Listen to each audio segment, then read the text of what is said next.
nombre es Danteliano y tengo mucho gusto de estar aquí. Vamos a ver si nos puede contar un poco cómo se entrelaza con las otras dos piezas de la trilogía y cómo es el cierre de esta trilogía a través de este nuevo hombre. Miren, hace muchos años ya escribí Historias del Tres, que es una novela en la cual van contando las historias paralelas y uno de los dos protagonistas es Roberto Cosenza, cuyo padre era un italiano. Roberto nace en la costa de Guatemala, va desarrollando su vida allá en la costa, que se explica, va al altiplano, en algo, es un periodo así. Entonces no me fue difícil imaginar las taxas de Roberto Cosenza. Y por otro lado, mucho de lo que le pasa a Roberto Cosenza es lo que le pasó a mi papá. Fue secretario de la Gobernación de Chile. Y nos contaba a nuestros hijos, nos contaba muchas anécdotas del periodo en el cual fue secretario de la Gobernación. Eso me sirvió para ir combinando, digamos, la historia de Perito Chocó, ese protagonista maya, con Don Roberto Cosenza. Y la historia de cuenta el Distrito de San Andrés se basa en bastante sonado la historia que es la masacre de Patsicía en 1944. Algunos detalles yo creo que son interesantes ya estar en la novela. Entonces, esa novela de alguna manera fue como el punto de inicio para otra iniciativa como para escribir otra novela que ya retomaba el padre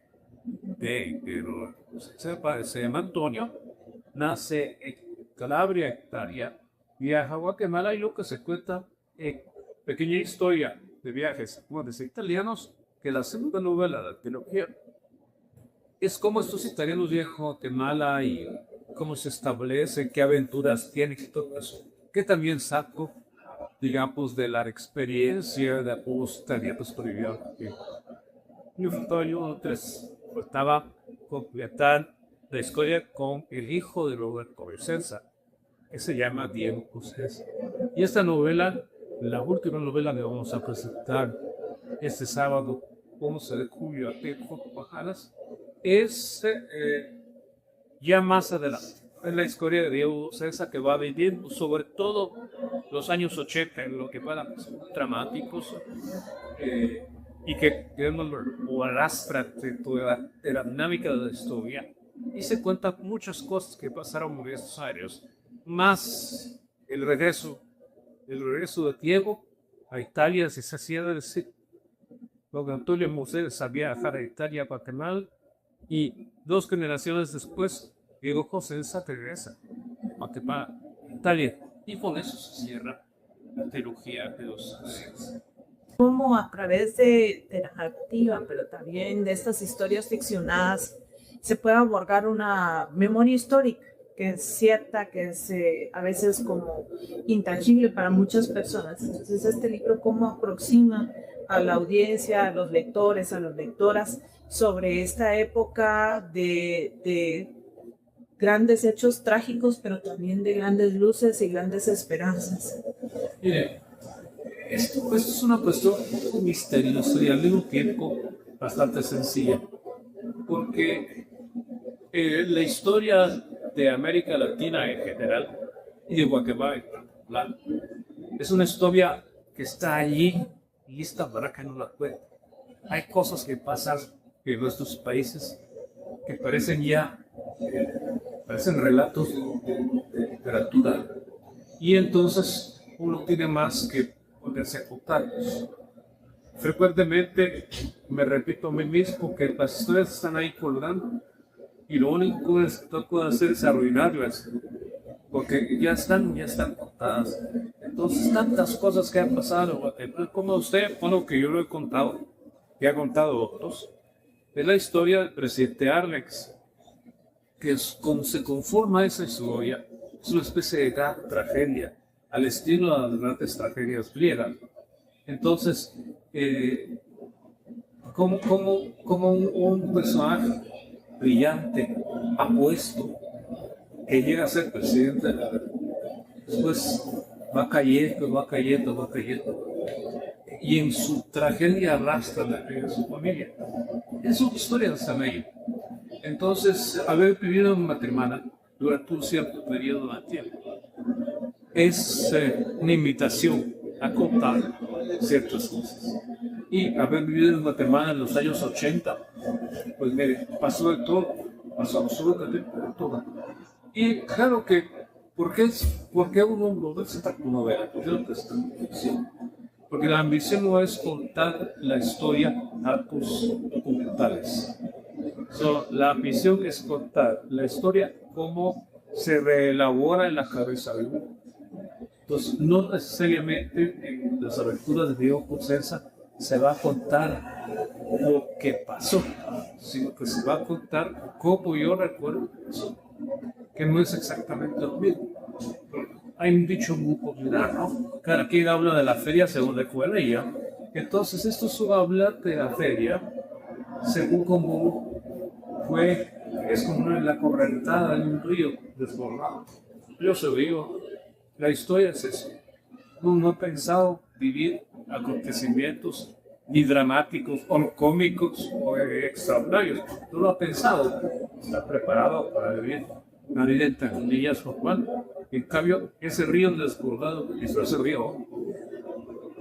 Y entonces a un único que le queda a uno es contar para sí mismo, para decir, pues esto fue lo que me pasó, pero también contar para los que no vivieron eso, para que no se les pilla.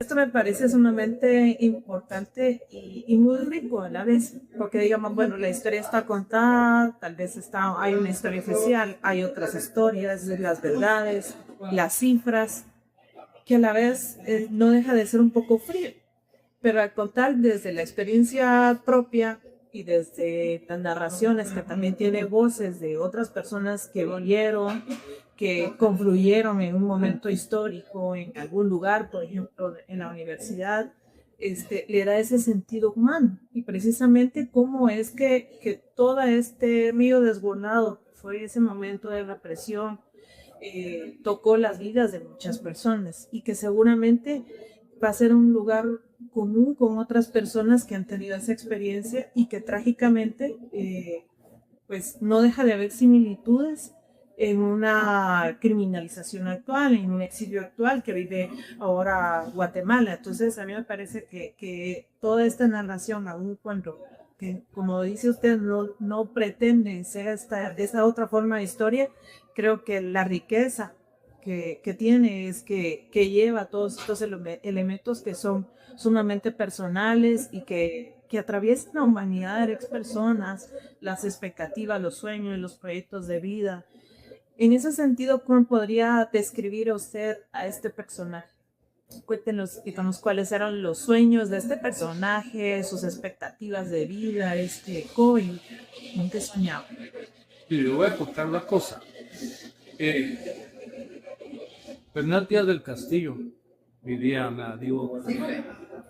Y entonces él estaba muy asustado porque habiendo sido soldado del Cortés, no le habían dado la recompensa que creía merecer.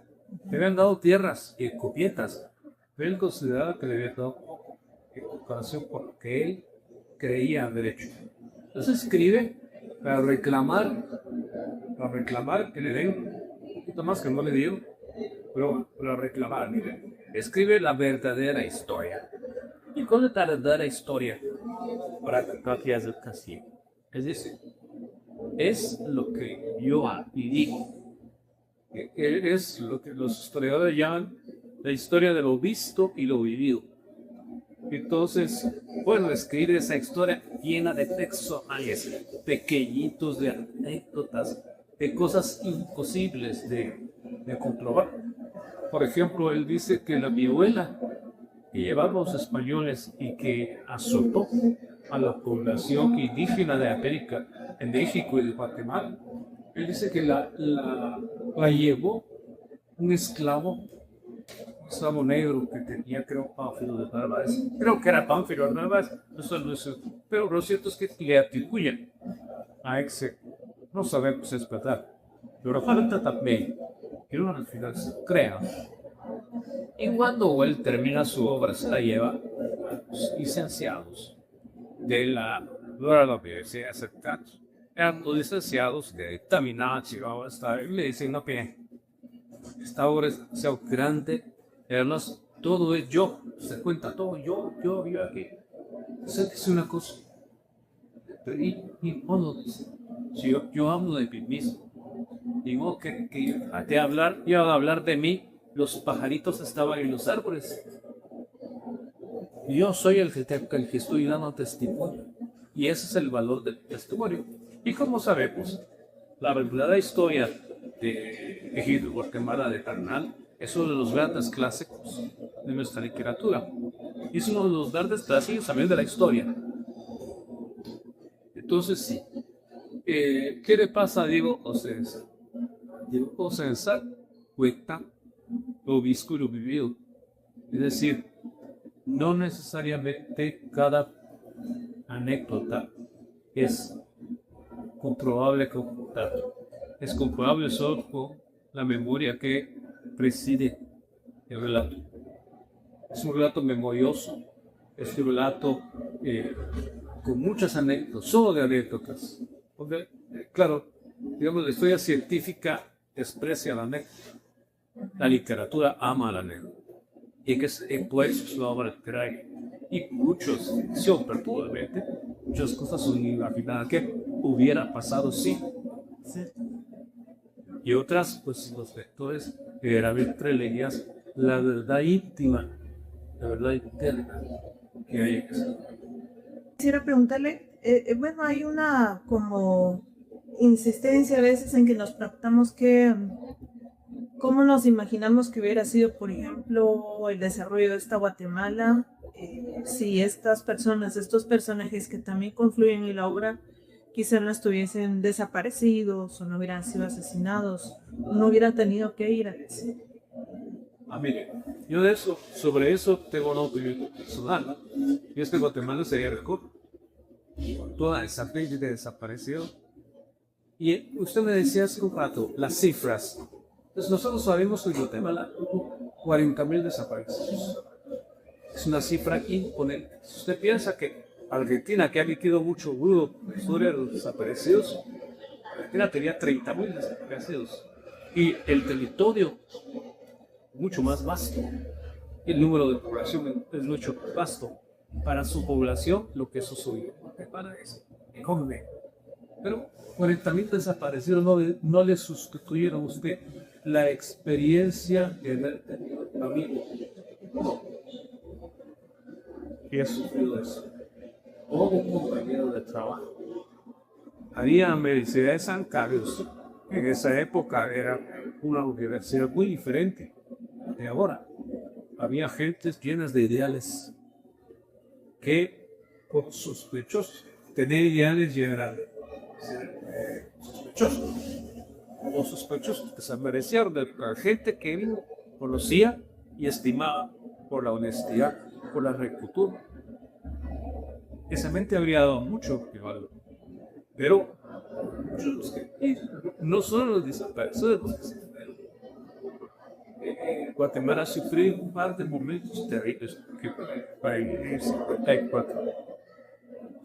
Cuando se hay que escapar de Guatemala, grandes intelectuales que después crecieron como crecieron en México, por ejemplo, fueron muy estimados, Cardosa, Monterrus, el mismo Monteforte que iba, porque era más latinoamericano, iba a otros países, pero gente muy destacada que no podía dar su talento aquí dentro del protocolo. Entonces, yo creo que una novela, las aventuras de Diego César, lo que le da a la gente de ese, pero yo quisiera sobre todo, los jóvenes de ahora, la experiencia para valorar lo que ahora hay y para evitar caer en un error la reflexión, de la execución. Gente que piensa, tío. Interesante la educación es que yo puedo dialogar con la gente que no quiere yo y acepto el debate y acepto la dialéctica. No voy a matar a la gente porque es una cosa muy que no debe. ¿Qué llamado hace los lectores, pero sobre todo a estas juventudes, cómo acerca a esa memoria y cómo la interpreta? Mire, hay una cosa que yo quisiera decir y es que por lo que estamos hablando parecería toda la dramática y no es, no sé por qué motivo, no me puedo explicar muy bien, pero la novela salió divertida, graciosa. Y es una de esas cosas misteriosas que queda. En mi caso, ya muchas veces ya me asombro de que algunas cosas le había escrito, cuando la gente las lee, se piensa reír, aunque sean muy dramáticas. Una de las características del digo es que por más dramático que sea el acontecimiento, siempre van a doler. Y entonces, mire, eso le pasa, eso es muy típico del escritor o del artista en general, que es ver las cosas como hacia arriba o hacia afuera y ver, extrañarse de la función, salirse de la situación. Le doy un ejemplo, ¿cómo bailar? Para bailar bien hay que meterse en el ritmo de toda la música y olvidarse. Entonces se baila bien. Un artista, pues, todo lo que usted quiera, no baila bien, se ve a sí mismo bailar. Qué ridículo, estoy haciendo todos estos gestos y estas viquerías. Y entonces se ríe de sí mismo. Eso le pasa a Diego Cosés en la novela. A lo largo de la novela usted va a ver que hay acontecimientos que pueden ser, de otro punto de vista, pueden ser muy dramáticos, pero en realidad está tocado en la novela, son la risa. Y es un aspecto de la creación literaria. Tomar distancia de los pensamientos, es lo que se llama distancia egoica. Toma distancia de los pensamientos y nos cuenta que no tiene nada que ver con ellos. Y en algunos casos se ve la parte ridícula que actúa también a través del lenguaje. El lenguaje no es importante. El lenguaje es el que le da el tono irónico que atraviesa. Bueno, de tomar esta distancia, pues resulta que también los personajes aún, o las personas reales, digamos, que pueden formar parte incluso de esta trama, aún cuando vivieron un momento trágico, pues eran personas de carne y hueso que vivían, que sonreían y tenían momentos Cuando muy uno cuenta una historia, lo primero que tiene que hacer es capturar la atención del otro. De alguna manera engatusar al otro. Y una de las mejores maneras de capturar la atención de la gente es la vista. Es la mejor manera. Entonces, porque si uno se pone muy yo, no se pone muy trágico, la gente se resiste. En cambio, ver el lado ridículo de las cosas es para lograr un relato interesante. Y es parte de la cultura de Guatemala. también. En Guatemala la gente rechaza la celebridad. No cree en muchas cosas. Usted piensa el libro nacional o altera, son en determinadas circunstancias, pero normalmente el guatemalteco no es tan solemne en ese tipo de cosas que implican su vida. No tiende a ser bastante sarcástica. Un ejemplo claro de esto son los apodos que te dicen. Porque uno habla de una persona y dice, el sapo. Y ahí con eso le quita toda la rigidez. Es el perecido. Y eso ocurre en todos los aspectos, todas las dimensiones. Y creo que mi pueblo te sabe ya. Pero bastante. ¿cómo es para el autor tomar esa distancia de su residencia en otro lugar y cómo es volver a Guatemala a través de la literatura? Bien, más que volver cada año porque eso es más accidental. Claro que de la Guatemala que yo encontré, la primera vez que regresé, que fue en 1988, después de varios años de no volver, ha cambiado muchísimo. Y la Guatemala de hoy es muy diferente. Pero no es tanto esa Guatemala que yo veo en regreso. ¿Qué tenemos coeficiente que yo veo?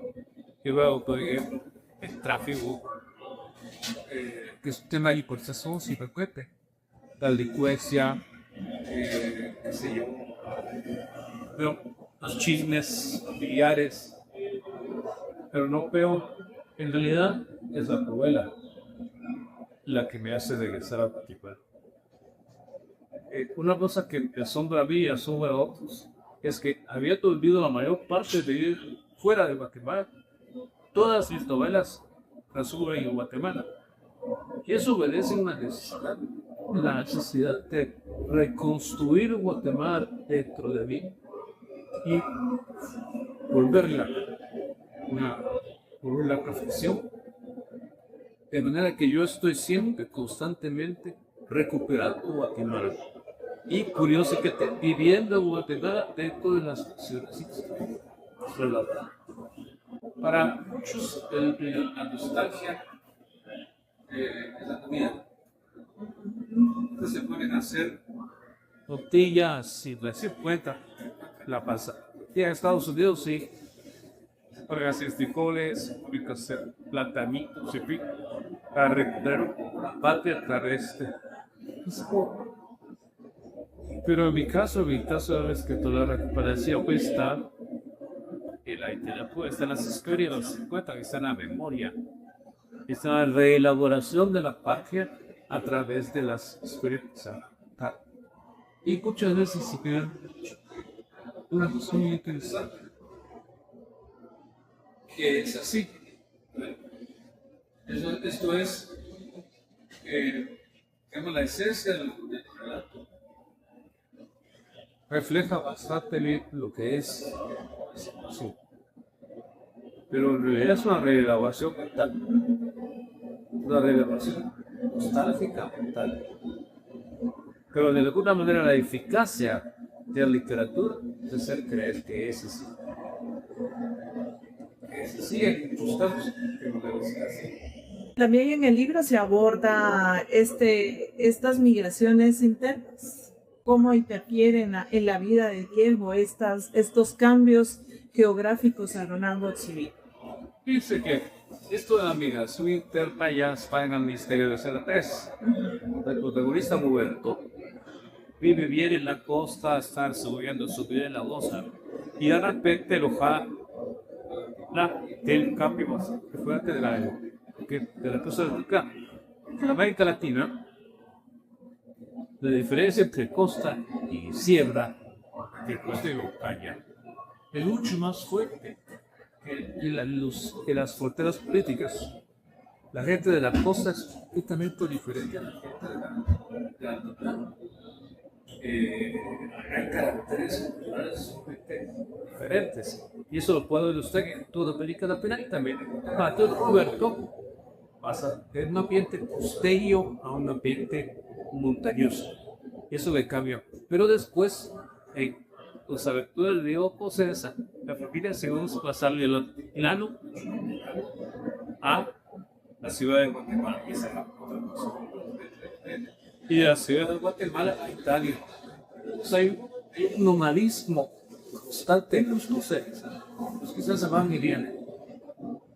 Y esto creo que obedece a una verdad, y es que todos somos migrantes, todos somos nómadas, todos nos movemos en espacio a otro. Aún les diré que sin movernos mucho de lugar, pero las transmutaciones espirituales son mucho más fuertes que nosotros. Y entonces, cualquiera de nosotros, en realidad, es un migrante, no digamos se va a construir. Es otra historia que yo no he tocado, no he vivido, pero que de alguna manera tiene que ver con estas migraciones, esos movimientos geográficos, espaciales que tienen los personajes.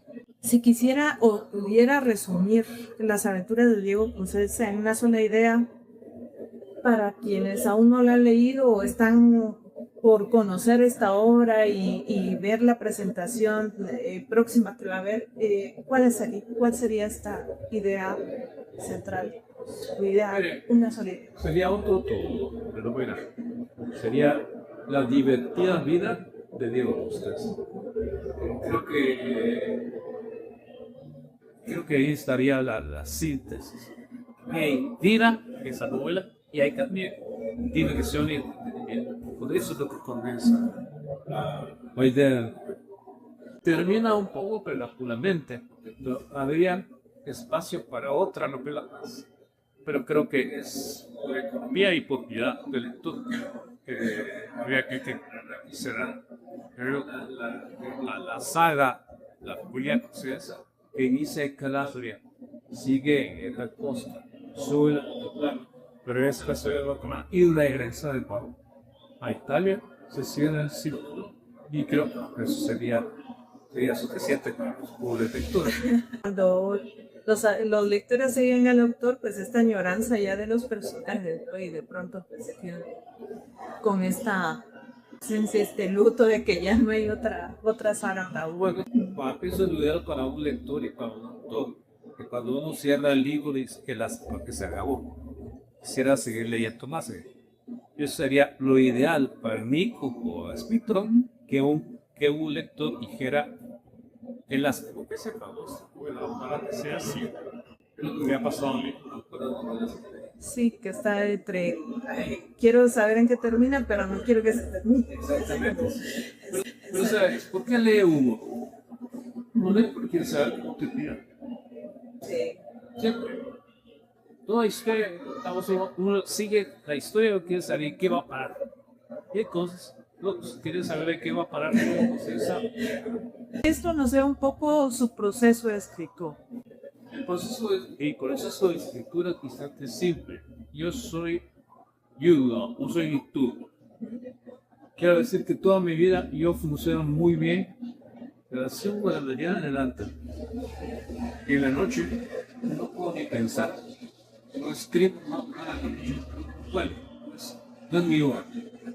Entonces, pero ¿qué es lo que pasa? Me pasa mucho cuando estoy en el proceso de escritura y lograr. Me pasa que despierto temprano y me quedo pensando en lo que escribí el día anterior. Lo que escribí el día anterior, digamos, si me tardo una piedra en escribiendo, termino rápidamente el capítulo y lo termino sin saber qué va a pasar después. Porque al día siguiente en la mañana lo despierto, sé qué va a pasar después. Y me levanto corriendo a escribir lo que va a pasar después. Y me quedo en suspenso para ver qué pasa al día siguiente, y así sucesivamente, con un largo periodo de tiempo. Fíjense que este libro lo escribí en 2 años. Un capítulo, otro. Y es un proceso. Luego me queda grande. Y ahí está la segunda parte, más gozo, inspiración. Y escribir de manera afortunada. Hay que corregir muchísimo. Dejo descansar el texto bastante tiempo. 2, 3 meses. Vuelvo a leer, me doy cuenta de la cantidad enorme de errores, defectos, repeticiones. Sí, puedo decirlo. Pero cuidadas tantas cosas antes y le voy quitando. Le quito capítulos enteros. Ha habido textos o episodios en los que venían 1000 páginas al principio y se quedaron ciertas. Te le voy quitando sin piedad. Me voy leyendo, escribo, como si fuera yo mi peor enemigo. Y entonces me voy viendo todos de la cosa. Y no tengo ningún empacho en quitar. En algunos casos en no me escribo. pero muy poco, que es mucho más desprosado. Llega un punto en que la novela está lista, que yo quisiera seguir corrigiendo, pero sé que si la sigo corrigiendo, la voy a matar. Que no va a tener nada. Entonces, con todo lo si ya construido, estoy al punto final, termino allí y digo, ¿qué más me sale? Se lo presento al editor. Me ha pasado más de una vez que yo considero que la novela vale la pena. Y el editor me dice, no, man. Y me gusta, sí la música. Y en efecto, para mi sorpresa, el público la aprecia. Porque yo soy muy más crítico de mi serie de ficción. Pero bien, el proceso sería ese. Ser, primero, no tener sueños, dejarte de inspiración, hable y hable y hable. Por lo cual corregí sin piedad, por mucho tiempo. Yo sé, cada novela mía que un periodo de redacción de los psicoactos, muy bueno, se va a pasar. Y luego de esos 5 años, ya cuando paso por el estar, no la presento a quien me la quiera ver. Digamos que últimamente tengo editores, pero al principio se echaba hace un paso, esperando a ver la elaboración de UD. Sí. Y que edita también tú.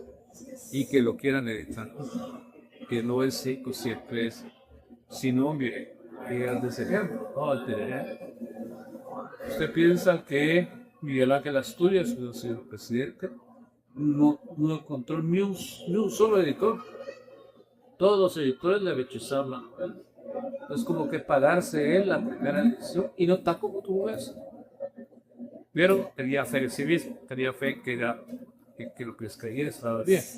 Y si usted piensa que la búsqueda del tipo perdido de Augusto, la editorial la rechazó, no les pareció buena novela. Entonces, con esos buenos ejemplos, dice, bueno, ¿Alguna recomendación para escritoras y escritoras jóvenes? tienen más recomendación, cuidado. Cada quien tiene su estilo, sobre todo hay que seguir el instinto, hay que seguir la intuición y el antiguo consejo que Rilke le dio a un joven poeta. Y era cuando te digan que lo que escribes no sirve para nada, no tengas ninguna nadie que haga caso, sientes la acción irrefrenable de escribir, entonces sigue escribiendo. Tienes razón. Si va a fracasar, es otra cosa, es completamente otra cosa. Pero si no tiene vocación, no puede. Y también están los lazos con aquellos que consideran que no tuvieron ser lo que existió en su vida. Y después de muertos, por ejemplo, César Boyer y por ejemplo Franz Kafka. ¿Se recuerda Kafka? Y cuando sabía un Huxley, el quemar a los libros de que obviamente considera que acá Mabel Brodsky, el amigo publicó y Bulgares no le sirvió a Kafka, ya está muerto. Pero escribir, el hecho mismo de escribir es una felicidad y no se puede negar pues. La palabra se podría describir qué es para Nathaniel Guatemala. Es muy difícil. Es muy difícil porque mi identificación es para lograr no lo que viera yo, me lo daría los demás. Porque en donde yo estoy, donde yo esté, inmediatamente me identifica. En Italia, soy italiano. Por mi modo de ser, por mi modo de escribir, por mis obsesiones. La palabra es obsesión. Guatemala es obsesión. Y como todas las obsesiones, es irreducible. No es que yo puedo decir, no quiero Entonces, es noticia. Entonces, naturalmente es una obsesión generosa, una obsesión enriquecedora, es una obsesión vital. Así que para vivir, todo está bien, debería casarse. Y la misma pregunta, pero sobre la memoria. Bueno, mire, quien pierde la memoria está perdido en un laberinto. Es espacial, pero también es temporal. La memoria nos sirve para saber quién está, pues si te turban ahí. Y eventualmente para la salida. Sirve para no repetir el camino. La historia es para ahí. Y la memoria es el esquipamiento de la púrpura de queremos. Siempre Dios camino. Sobre exilio, migración. Bueno. Mire, que yo considero que los que se llaman migrantes económicos, en realidad son exiliados políticos. El exilio tiene que existir, la migración no, pero es la misma cosa.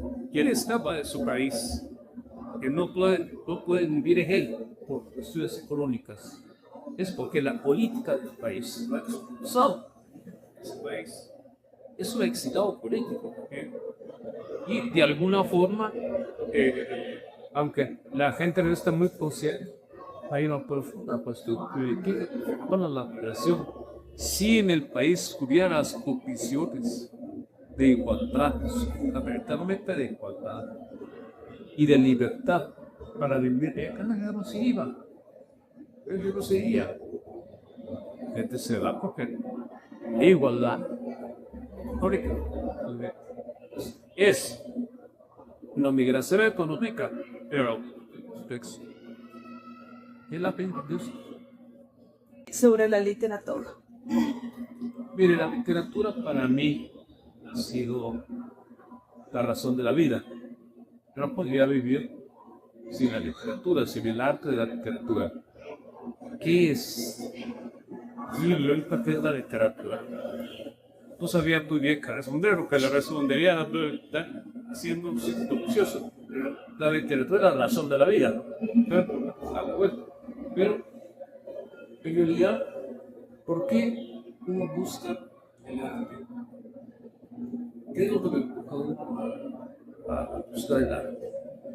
Y yo creo que lo que a uno le empuja a buscar el arte es que es un ser humano. Los seres humanos tenemos una característica que es el arte infinito. Nosotros somos finitos. Físicamente, no podemos hacerlo compulsivamente. Tenemos algunos límites, pero somos finitos también, o sea, temporalmente. Y aunque no nos lo caracterizamos todos los días, nuestro tiempo sobre la tierra tiene fecha, final. Pero no nos conformamos con lo finito, físico y temporal. No nos conformamos. Queremos abrazar el infinito. Queremos ser infinitos. Y la única manera de ser infinito, la única manera de salir de nosotros mismos, ser más persona, es el arte. Particularmente el arte verbal. La poesía, todo es poesía. En las narrativas, la poesía es el intento de decir aquello que no se puede decir. Muchas cosas no se pueden decir en la existencia. Se puede decir el amor, se puede decir sin cualidades. En el aspecto más importante de la relación amorosa, decimos tonterías, porque el lenguaje tiene las palabras. La poesía sí, la poesía decir lo que no se puede decir, el dolor no es absolutamente indecible. Cuando tenemos un dolor, no sabemos cómo decirlo. No sabemos, lloramos. Llorar con él es un acto de paz. Entonces escribimos, porque tratamos de superar la gran manera de la significación de la esa gran manera salta y se supera a través del arte de la literatura. Yo creo que el mayor éxito de escritor o de escritora no es vender sus libros, para nada. El mayor éxito es cuando se logra decir de aquello que tiene justamente el aspecto cómo. Entonces buscamos la metáfora, son otras palabras, así de recursos. Sí, lo dije. Entonces triunfar. Si lo dije, triunfar. Nadie me hace caso. Es un acto íntimo de comunicación con el infinito. Y eso es la literatura. No es vender. ¿Y sobre la esperanza? Miren, es un elemento que sin el cual no podemos vivir. Durante la Segunda Guerra Mundial, en los campos de concentración nazi, había no solamente judíos, había también terroristas, había también testigos de Jehová, había también homosexuales, había gitanos, una serie de elementos sociales perseguidos por las masas. Entre ellos estaba un psicólogo judío, Víctor Frankl, y lo que descubrió Víctor Frankl, estando en el campo, él sobrevivió. Y lo que él descubrió en el campo de concentración es que sobrevivían los que tenían un ideal. Porque el ideal le da sentido a la vida. Si uno no tiene ideales, cae en la depresión y se muere. El otro nombre de los ideales es la esperanza. Si no tiene esperanza, vive. Si tiene esperanza, no vive. Y por eso, un fenómeno de esperanza se dio aquí en Oaxaca, la elección de Arevalo. Porque todos los que votaron por Arevalo, es cierto, votaron por Arevalo, pero el otro nombre de Arevalo es espíritu en la esperanza. Esperanza en Guatemala. De una Guatemala. Jóvenes, capullos, y encontraron por Arevalo en ese momento el símbolo de la esperanza. Y miren, hay muchas críticas. Nicolás Maduro es un gobierno democrático. Quien sea que sea el presidente, lo importante es que este gobierno estamos viviendo en una democracia. Y eso hay que tener. Es un bien precioso que hay que tener la esperanza de que el próximo gobierno democrático vamos a mejorar. Sea quien sea, y que lo importante es que sea una elección importante, que sigamos viviendo. No gobiernos autoritarios. Y volvemos a ese punto de los 80s, ese contexto fascista que se está dando no solo a nivel latinoamericano, sino a nivel importante.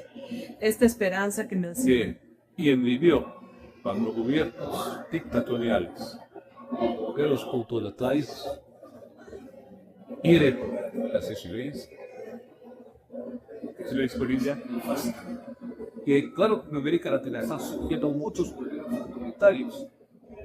Es como un regreso al pasado. Sí, y ahí. El que va a vivir no es tanto una cuestión de lujo, es que aquí le pida experiencia.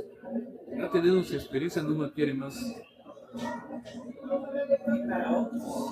Y ojalá que este libro ayude a hacer eso. De su propia obra, su novela favorita o la más querida y su personaje más querido. Hasta ahora mi personaje más recurrente es Don Benito Chocó, que es protagonista del Estudio de Sardes, que es la novela con la que tengo la relación más íntima y más creativa por algunos acontecimientos que sucedieron alrededor de esa cueva. Yo no cuento porque toca la integridad de una persona, incluso la puedo. Entonces, pero esta novela tengo una relación más intensa y el personaje de Benito, su personaje que apareció primero en tus cuentos, después aparece en la novela y después ha aparecido en otros cuentos. Es el personaje que le da puntería, que no soy yo.